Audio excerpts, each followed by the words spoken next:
don't. Hey, Dash Fellows, one of our student, Dash Fellow, he got job. None of the company recently. Now, how he got job, what hard work he did to get this job. Let us hear from this Dash Fellow. Sharing experience. So after completing the graduation, it was very difficult to what field I should choose. One, I was thought I should join call center and that, but through the incubation I got here, attended the demo classes. After the demo classes, I thought I should spend 1 week here. If it is not good, then I will go for call center and continue my career because there was no IT job for me at that time. So attended after demo classes, 1 week, 2 weeks gone. I was feeling good, confident here.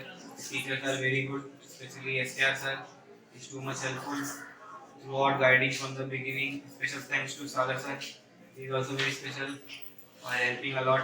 Niranjan sir also, Subham sir, Sachin sir, Vishwanath sir, everyone is helping throughout the journey. And also it has been a very hard work throughout the 4 months, continuously morning to evening. It's been like my second home.